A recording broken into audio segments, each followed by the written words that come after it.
দর্শক, বৃষ্টির বাধা ম্যাচে নিউজিল্যান্ডকে সহজ রানের টার্গেট দিল বাংলাদেশ।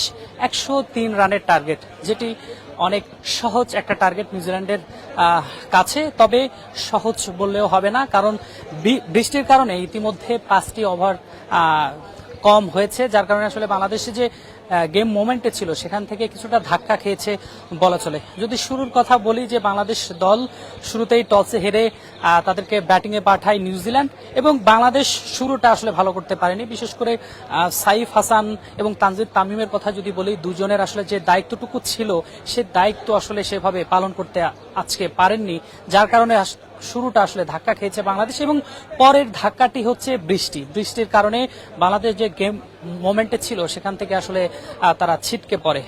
যদিও পরবর্তীতে 1 ঘন্টারও কম সময়ের মধ্যে বাংলাদেশের সেই ম্যাচটি আবারও শুরু হয়েছে, তবে সেখান থেকে বাংলাদেশে যেন পিছিয়ে পড়ে।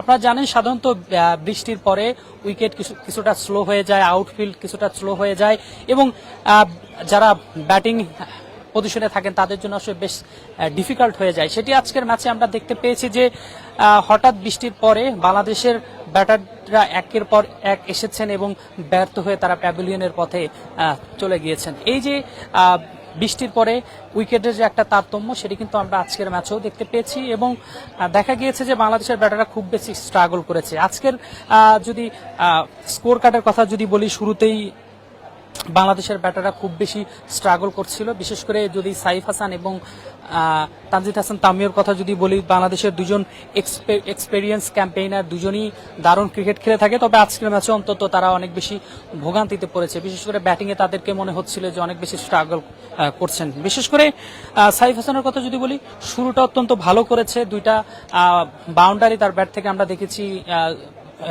অনেক বেশি রান তোলার প্রবণতা তার মধ্যে আমরা আগে থেকেই দেখি। তিনি আসলে স্ট্রাইক রোটেট করে খেলতেও পছন্দ করেন, একই সাথে তিনি বাউন্ডারি হাঁকাতেও পছন্দ করেন। যদিও আসলে তিনি তার চিরচেনার যে ছন্দ, সেই ছন্দে কিন্তু নেই। আমরা যদি এশিয়া কাপের কথা বলি, এই সাইফ হাসান ছিল একমাত্র পজিটিভ ব্যাটসম্যান, তার ব্যাট থেকে নিয়মিত রান আসতো। একই সাথে এশিয়া কাপের পরবর্তী যদি আফগানিস্তান সিরিজের কথা বলি, সেই সিরিজেও একমাত্র পজিটিভ স্কোরার ছিল সাইফ হাসান। সেই সাইফ হাসান তার পরবর্তী যদি বিপিএল এর কথা বলি এবং অন্যান্য সিরিজের কথা বলি, সবগুলোতেই ফ্লপ। এমন একজন পরীক্ষিত ব্যাটসম্যান যখন হঠাৎ করে রান পাবে না, সেটি বাংলাদেশের জন্য আসলে হতাশাজনক। যখন সে ব্যাটিং করে থাকে ওপেনিং পজিশনে, এবং পরপর তার সেই ব্যাটিং কলাপস আমরা দেখেছি, এবং অধিকাংশ ম্যাচে তিনি 20+ রানের নিচে থেকেছেন।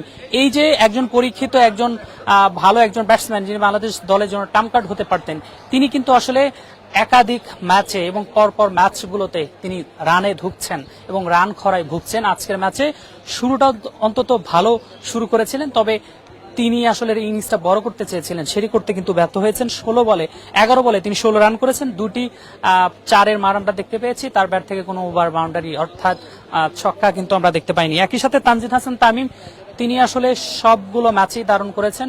সব ম্যাচই যে তাকে ভালো করতে হবে বা ভালো করতে পারবে এই নজিরও কিন্তু নেই, তবে তিনি চেষ্টা করেছেন সবগুলো ম্যাচে দারুণ কিছু করার। আজকের ম্যাচে অত্যন্ত শুরুটা ভালো করতে চেয়েছেন, তবে তিনি আসলে যে বলে আউট হয়েছেন, সেই শটটা আসলে তিনি চাইলে অফ সাইডে কিংবা স্ট্রেট ড্রাইভে খেলতে পারতেন। তবে তিনি যেভাবে ব্যাটিং ক্রস ব্যাটে আসলে লেগে খেলতে চেয়েছেন, আর এখানেই যেন কাল হয়েছে, এবং সেই বলেই তিনি একদম বোল্ড আউট হয়ে গিয়েছেন। এই যে একটা গেম সেন্স, সেটি কিন্তু এখনো বাংলাদেশ ক্রিকেটারদের মধ্যে নেই বললেই চলে। যদি গ্লোবাল সিরিজগুলো বা গ্লোবাল যে T20 ওয়ার্ল্ড কাপ বা ওয়ানডে ওয়ার্ল্ড কাপের কথা যদি বলি, সেখানেও বাংলাদেশ দল প্র্যাকটিক্যালি বিপক্ষ দলের বিপক্ষে হেরে যাচ্ছে। এই যে গেম সেন্স না থাকার কারণে বাংলাদেশ দলের ব্যাটিং কলাপস হয়, এবং বাংলাদেশ দল ছোট টার্গেটও বিপক্ষ দলের বিপক্ষে হারে, এবং বড় টার্গেটগুলোতে ধুঁকতে বাংলাদেশকে খেলতে দেখা যায়। এখান থেকে বাংলাদেশকে বের হয়ে আসতে হবে, বিশেষ করে T20 ফরম্যাটে। এরপর যদি লিটন কুমার দাসের কথা বলি, 17 বলে 26 রানের একটা ইনিংস খেলেছেন। তিনিও একজন মারকুটে একজন ব্যাটসম্যান, এক সময় ওপেনিংয়ে খেলতেন, ওপেনিংয়ে দাপিয়ে বেড়াতেন। যদিও তিনি সেই তার ব্যাট থেকে বড় লম্বা ইনিংস আমরা দেখতে পাইনি, এবং যেদিন তিনি লম্বা ইনিংস খেলেছেন সেদিন হয়তো দলই জিতে গেছে, তবে সেই ইনিংসগুলো আর তার ব্যাট থেকে কিন্তু দেখা যায় না। তারপর থেকে আসলে বাংলাদেশ গেম মোমেন্ট থেকে অনেকটা হারাতে বসেছে। আজকের ম্যাচে তিনি 17 বলে 26 রানের একটা ইনিংস খেলেছেন, 3টা 4-এর মার মেরেছেন এবং একটা ওভার বাউন্ডারি অর্থাৎ ছক্কার মার আমরা কিন্তু দেখতে পেয়েছি। পারভেজ হোসেন ইমন একদম গোল্ডেন ডাক মেরেছেন। দীর্ঘদিন দলের বাইরে ছিলেন, পিএসএল এ তিনি চোট পেয়েছিলেন, চোট পাওয়ার পর দেশে এসে রিকভারি করেছেন, দলের সাথে ফিরেছেন, একাদশেও জায়গা পেয়েছেন নিয়মিত। তবে তিনি তার সেই যোগ্য জবাবটা ব্যাট দিয়ে কিন্তু দেখাতে ব্যর্থ হয়েছেন। প্রথম ম্যাচে যদিও তিনি একটা স্কোর করেছিলেন, পজিটিভ স্কোর, ইন্টেন্টটা দেখাতে পেরেছিলেন, যার কারণে বলা চলে যে দ্বিতীয় ম্যাচে বা তৃতীয় ম্যাচে তিনি ঘুরে দাঁড়াবেন। তবে সেটি তার ব্যাট থেকে হয়নি। দ্বিতীয় ম্যাচটি মাঠে গড়ায়নি, কোন রকম বল মাঠে না গড়িয়ে সেই ম্যাচটি বৃষ্টির কারণে পরিত্যক্ত হয়, যার কারণে তিনি সুযোগ পাননি, তার ব্যাটিং অ্যাবিলিটি সম্পর্কেও প্রদর্শন করতে পারেননি। তবে আজকের ম্যাচে অন্তত সুযোগ ছিল কিছু একটা করার, তবে তিনি সেটা করতেও ব্যর্থ হয়েছেন। পারভেজ তৌহিদ হৃদয়ের কথা যদি বলি, যে মিডল অর্ডারের একজন প্রাণ ভোমরা, একটা সময় মিস্টার ডিপেন্ডেবল মুশফিকুর রহিম যেভাবে বাংলাদেশ দলকে মিডল অর্ডারের পজিশনটা আগলে রেখেছিলেন, এখন কিন্তু সেই পজিশনটা আগলে রেখেছেন একই বিভাগীয় ক্রিকেটার তাওহিদ হৃদয়। বলাই চলে যে মুশফিকুর রহিমের যোগ্য রিপ্লেসমেন্ট হতে চলেছেন তাওহিদ হৃদয় এবং একের পর এক তিনি ভালো ইনিংস উপহার দিয়ে যাচ্ছেন। আজকের ম্যাচও তিনি দারুণ শুরু করেছিলেন, তবে ইনিংসটা বড় করতে পারেননি, চেষ্টা চালিয়েছেন, তবে সতীর্থ তাকে সেভাবে সঙ্গ দিতে পারেননি। শামীম পাটোয়ারির কথা যদি বলি, এই মুহূর্তে বাংলাদেশের 360 ডিগ্রি, যিনি আসলে সব দিকে শট খেলে অভ্যস্ত। গত ম্যাচে এমন একটা শট খেলেছেন যে শটের আসলে নতুন নাম দিতে হয়, যদিও পেরিস্কোপ শট সেটি, তবে এই যেন একটা নতুন শট, সবার মধ্যে একটা কিউরিসিটি, যেটা কি শট হতে পারে।